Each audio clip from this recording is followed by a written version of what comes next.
Hello everyone, welcome to the third episode of the Inspiring Heart Show, and today I am very glad that someone very special is with us.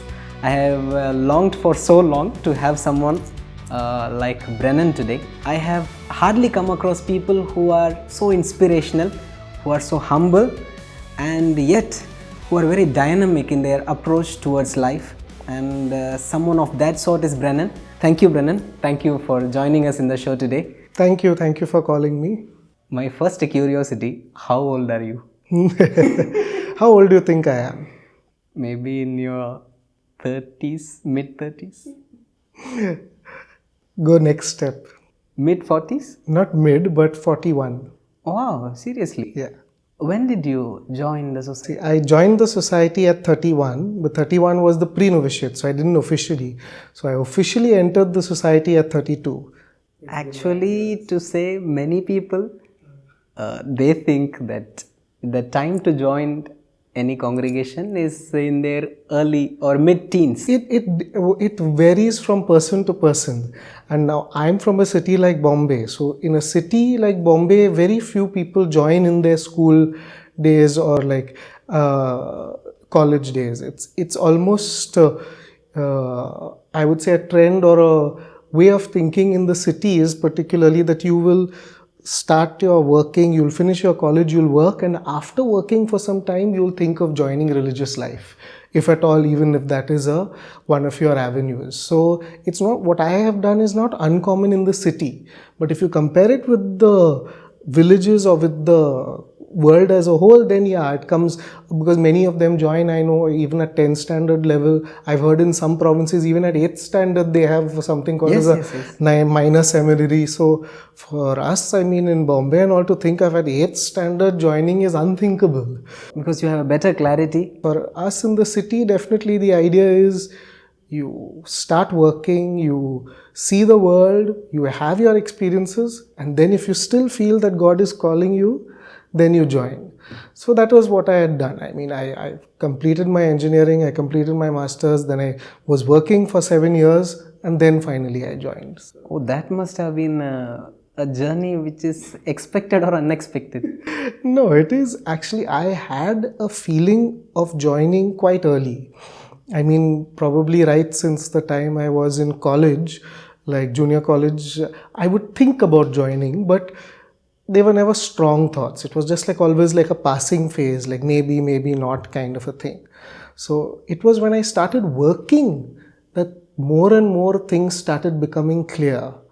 That, you know, this life is not for me. I am being called to a more dedicated life, a more consecrated life. So that started becoming more clear when I was actually working. I'm very curious at this point. Now, how was your initial stage like? Initial meaning joining? Initial stage like maybe after your 10th standard, 12th standard. Okay. See, at that stage, as I said, I was more career oriented. I mean, from 10th standard, I knew that I wanted to do science because I was mad after science and maths and physics and those kind of things. See, after 12th, what did you do? After 11th, 12th, I did engineering in electronics engineering. Then I did a master's in that was MTech. And then I started working. I worked in BPL Mobile, which is a network building company, and then afterwards it changed to Loop Mobile, and then it closed down when I left. So not because of me, but it closed anyway. So basically it was a network related job that way. My particular job involved a lot of analysis, so I really liked my job in that sense. Working kept me so busy that there was no time to think of anything else, but still the thoughts of joining the priesthood kept becoming stronger. And as I said, sometimes I would get a night shift wherein there's less work to be done. So then in my little free time, I took something called as a test your call. There's something called as a testyourcall.org. Oh, okay. Who was running this? It was run by a US agency, and it basically is a questionnaire to test how strong your call is to particularly priesthood or religious life. So when I took that test, I scored the highest level. Oh. It said you're highly likely to join the priesthood or religious life. So I just said they must be giving that rating to everybody. Let's forget it. I just rubbished it away. If that test were to be taken by many people, I think we'll have many people in the line of priesthood. But the point is to go ahead and take that test itself. You already have to be in one level because True. because you already have to be in the stage of questioning whether am I called to find that. Remember, I had to go through Google and find a lot of things till I found that. And that way. And for those watching right now, it's called Test Your Call. If you just Google Test Your Call, you can find it.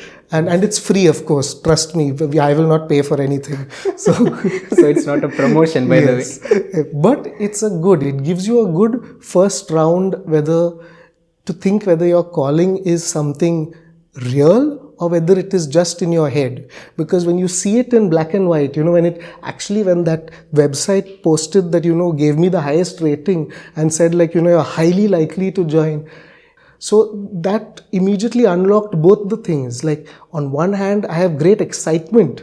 On the other hand, there are fears also attached. As when you go closer and closer to the decision, both the excitement and the fear both grow until finally you are able to push away the fear and you're only left with the excitement. No, what I am feeling now. But maybe some of our Jesuits should start something like this. Definitely, I would definitely think it should be a great, because that is an American website. A couple of the questions were very based on American, scenario. So in fact, I would hope that somebody should do something like that for an Indian scenario. Because our background is very different. Exactly, and because versatile. Background is different, languages are different. True. Because the last part of that test is, if you would like to be a priest, where would you want to be working? Now that part was useless for me because it is all based on US based. It is all US based, all different thing. But anyway, just to complete the test, I did that part.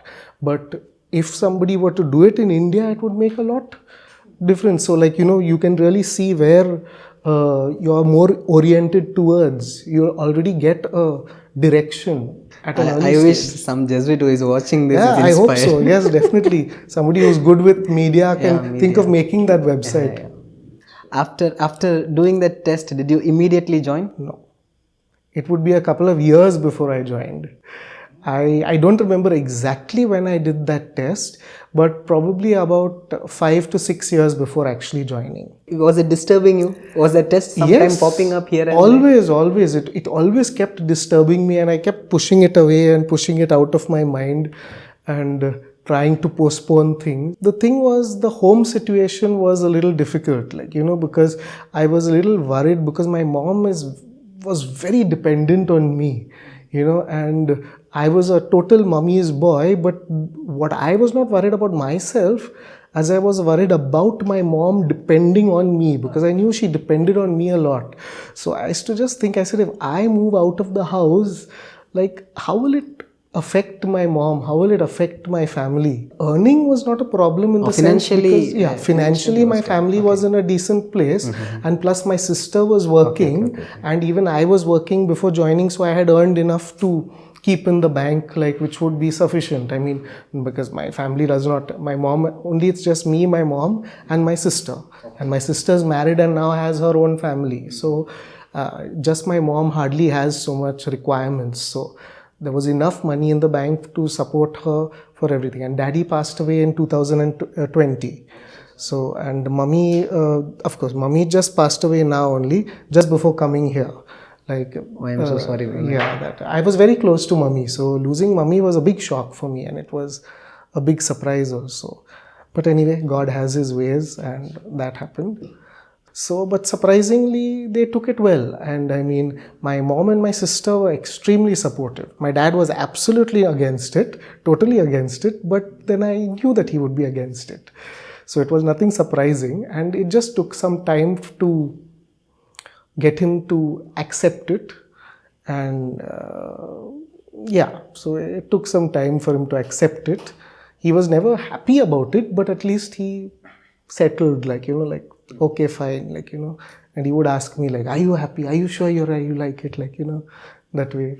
There are many people who think that if they are two in the family, especially when they are a sister and a brother, or they are single child, they feel that they don't have a call, because their call is to serve the family. And here we have a living example. Not only to serve the family, but there were people who, my building watchman, would you believe it, was asking me, तुम्हारे वंश का क्या होगा, in Hindi, what will happen to your family generation? Because I'm the boy, I'm the boy, and my sister is obviously, when she gets married, the family name will change. So who's going to continue the family legacy? So I said, those things don't matter. I know for some people that seems like a very important thing. Oh, how can your family is coming to an end? That means it didn't mean anything like that way. I just surrendered it into God's hand. Actually, if you look at the family also, many people say that we have to look after them, but end up in leaving, abandoning their own parents in many cases. Exactly. In fact, I have seen so many cases of people who, when they just get married, they've in fact truly abandoned their parents. So in fact, we who join religious life are in a much better position of looking after our parents. Okay, true, because being a Jesuit, I wasn't in Bombay. I was most of the time out of Bombay. So that was bad. That was sad, no doubt, for my mom in particular. But she was happy for me. She was really happy for me. The blessings is all that matters at the end of the day. It's their prayers is what sustains us. Exactly. And the point is, she just needed one thing. She just needed phone call every day. I had to speak to my mom every day. That's why the novitiate was more difficult for her than it was for me. Because as you know, in the novitiate, to the viewers, those who do not know, the novitiate is a time wherein we don't carry a phone. I know to some people that they'll probably die at the thought of that, but don't worry, okay? But that is also the most beautiful time. Yeah, exactly. And that is something beautiful, that in the novitiate wherein you don't miss the phone, you don't feel the presence, or rather the desire for the phone.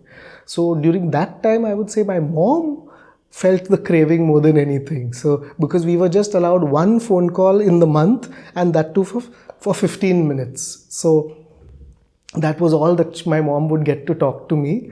So she would look forward to that. You know, I was reminded of my novitiate days. I was also mommy's boy. And so in novitiate, as you said, we do not have much phone calls. Exactly. And that's a kind of detachment you are practicing at that point. I no idea. All of a sudden, I started becoming a poet. Oh wow! Started writing, not a written poem in English, but started writing in Tamil, my own mother tongue. Wonderful. I never knew my Tamil was that good. When I go home and my mother has a collection of it, go and read it. I say, my God, was that me? Wonders happen actually when you are away from your phones, when you are away from the world. It's very true. Wonders take place. And the sad thing is, because we are so used to our phones nowadays, it has a lot of, what should I say, the phone is like a vacuum to take away a lot of your spare time, because it keeps you occupied with something all the time. Yeah. And then, as you rightfully said, if there's a poet within you waiting to burst out, it sometimes won't get a chance. Yeah. Because it's just so busy with reading all these things and watching these reels here and there, and it just sometimes, so you have to take time out for yourself. Very true. Many people in this generation, they read anime. I wish they had read some novel or some motivational book. They have learned a lot. But the good thing is, sometimes even anime or these small things do have some substance and language. Depth, and exactly do have depth in them. So even that somehow I feel will compensate somehow. True. And what you miss in one angle of life, God will provide you in another way. Yes. Nothing is bad. Everything is good in its own way. And what you lose in one side, if you don't gain it from here, life will teach you something from another way. Very true. After that, taking the test, you said you had 5 to 6 years of... Yes, so precisely 9 years before joining, when I was just before doing my MTech, at that time, I met one of my friends who was on his, who had also joined the Jesuits. And at that time, I was just studying in college. But when we were talking with one another, I tell you, I felt my heart burning. Emmaus Experience. Exactly. And in no uncertain terms, I can really say that the best way to describe it was did not my heart burn? Because I truly felt a burning fire within me when I spoke that day. And the point was, at that point, I could feel that fire burning, but still there was so much of fear and so many other things. From that day till the day that I actually joined religious life, it would be 9 years. 9 long years, yeah. So when I tell this story to some people were like, I remember I was talking to some candidates and they were like, my God, I better not wait 9 years, I should. So, but in my case, it was that long a wait. I mean, it was, and in between I had done that test, and the test rated me, as I said, the highest value, saying that I should join, so highly likely to join. But still, take that final step is always the toughest. And for me, like, I was working, so to finally say, like, okay, I'm going to resign, I'm going to stop this, and I'm going to go for this, that takes a lot of courage. And it's a leap of faith, because there are 100 forces and doubts which will pull you back. Because this, you're going into the unknown. Right. It's always safer to be on the side of the known. I would say city life makes it more difficult, because in the city, especially when you're working, you're earning, you're supporting yourself. And then, you're suddenly like, you think that, am I going to give up my salary? Am I going to give up all this to join a religious order? It becomes a big question. It has to be a leap of faith. And then once you commit to that decision, I remember the freedom that I felt. It was like that liberating feeling. Once I committed to that decision, wow, it was amazing. I remember I was so excited to put in my papers, that is, put in my resignation papers at the office. I was like, I loved my job. I actually loved my job, but I knew that was not for me for my whole life. So the thought of giving that up to join religious life was so exciting. It was a very exciting feeling. When you joined, yeah, how was your initial experience? Those who were with you, were they of your same age category? The thing is, because it was when I went to the novitiate that the real age difference came out. Okay. Because in the novitiate, there were guys who had just finished their 11th and 12th. And then they've come for the novitiate. So I remember I was 32 in the novitiate, and the youngest novice was 16, exactly half my age. So that's a huge leap. Exactly. It was a huge age difference. So I experienced a very strange contradiction, because in the beginning of the day, where we would have conference class and things like that, I was always at the superior upper end, because I understood everything, and some of them were struggling to understand. My English was better. They would come to me for help to write this and all that. And then in the evening, when it came games time, the tables are turned. Chakra is opposite. Exactly, because I could not play for nuts, and they would be teaching me, they would be making up for me. Even manual work, I suffered quite a lot, because I used to find a lot of the manual work very difficult. But my companions always helped me out. It must have been a humbling experience. Definitely a humbling experience, because a couple of these things I've never done from my childhood. Like, the couple of the things that we used to do, digging and cutting trees and whatnot, we used to do in the novitiate. And as a Bombay boy, you'll never get a chance to cut a tree, let alone you'll never get a chance to grow a tree, let alone cut a tree. So, a lot of them were first time experiences for me. Now, when I say humbling experience, you are also very austere in your dressing, in your way of life. Your temperament has changed drastically, don't you feel so? Even when I was working, even before joining, I always had, luckily for me, a very simple taste. It's just that because in the outside world, in the office, you had to wear a different shirt every day. You had to, don new clothes every now and then. Otherwise, people will start passing comments and saying, what are you doing with your salary? Or things like that, So you had to be part of that. But otherwise, I don't know, I always had that simple choice. In fact, when I joined the society, I was very happy to make a conscious decision that I will wear one shirt for the whole week, that I will not buy clothes because I have enough. I was happy with those decisions. No, I'm tempted to ask, is it okay if you could share what was your salary like? There is an old maxim which says, never ask a woman her age or a man his wage. But anyway, now it doesn't matter, so I will tell you. When I started working, I was earning about 25,000 a month, and when I left my job, it was about double that, about 50,000 a month. No, now earning 50,000, and when you that come was to 10 years ago. Okay. Oh, earning 50,000 10 years ago means we can call it a lakh now, given the GST and increase. Whatever, we hike don't in the know. price. Don't Okay. take into inflation, but yeah. Okay. Now, when you come to novitiate and junior aid, getting maybe 200 rupees, 250 rupees, how was 20 that? rupees. Oh, 20 rupees. When we started in the novitiate, we had to ask permission to buy soap, to buy all those things. So yeah, it was a humbling, and it was a nice experience also, because I found it very interesting. In the novitiate, we all had to buy the same soap, because you would just ask the novice, the minister of the house, and he would provide the same soap. So in a strange way, I found it really nice. And in fact, I had a funny experience once. After joining, I was just walking on the road in Bombay only, that was the time, without a wallet and without a mobile phone. And I remember feeling a sense of freedom. I know that before joining, the thought of walking without a wallet and without a mobile phone is frightening.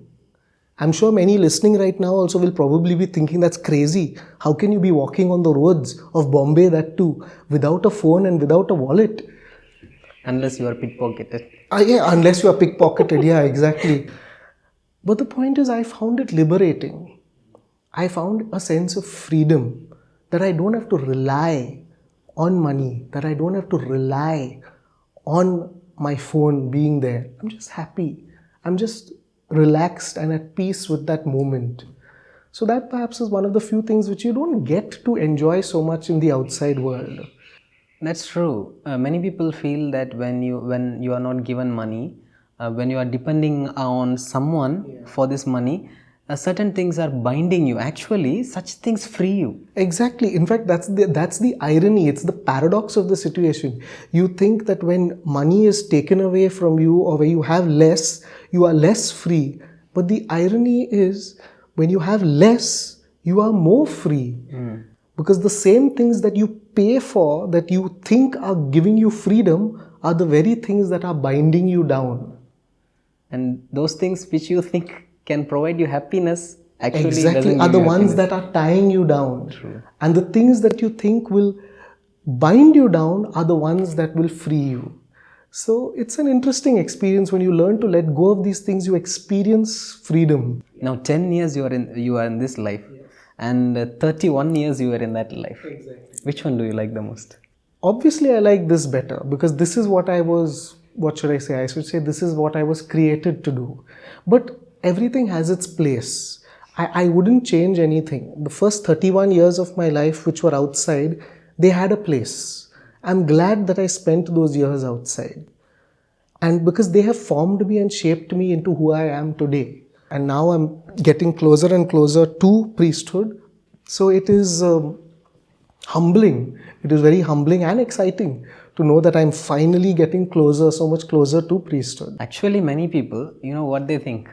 When they join after 15 years, they feel it is too less a time to understand the world. That realization comes to them after being there in the seminary for some time. Yeah. They feel they have not lived enough. Now we have you lived 31 years, and now when you taste 10 years, you say, no, this life is better. Definitely. It is actually the quality of life that matters. Exactly. Than the number of years. And the point is, what has God made you for? I always like the example of a gear in a clock. If you take a clock and you break it, hundreds of these small little gears will come out. Yeah. Can you put them wherever you want? No, it has to find its Exactly. place. Each gear is specifically made for a very specific purpose. And if you put it anywhere else, it's absolutely useless. True. It has to be put in its proper place. So I say that our lives are like that. We are discovering our true place. When we find our true place, we'll just fit in. Otherwise, we'll always be turning and turning in the wrong place, and we keep thinking that no, we are not right. It's not right. So life is searching for that perfect place. It'll never be perfect in the sense, but it is searching for where God has called you. Because the one who has created us is the one who knows where we have to be. Great, Sage. I feel very inspired with it. Praise the Lord. Very inspired. And I'm sure today's episode people must have really enjoyed. I hope so. And it was very edifying for me, to Thank talk to someone so open and have a different perspective about life. As you said, as the age goes higher, we look at things from a different point of view. Yeah, we have a different view of things. And I'm very happy, Brennan, that I could have this time to talk to you about things that matter the most. This is something that we need to talk about, and I'm happy that today we could make it. And thank you so much, Brennan, for joining us. Thank you so much. Thank you for calling me. Do pray for us. Certainly. Pray that we could proclaim. And you also pray for me. Sure, Viewers also do keep me in prayers. Sure. Thank you so much.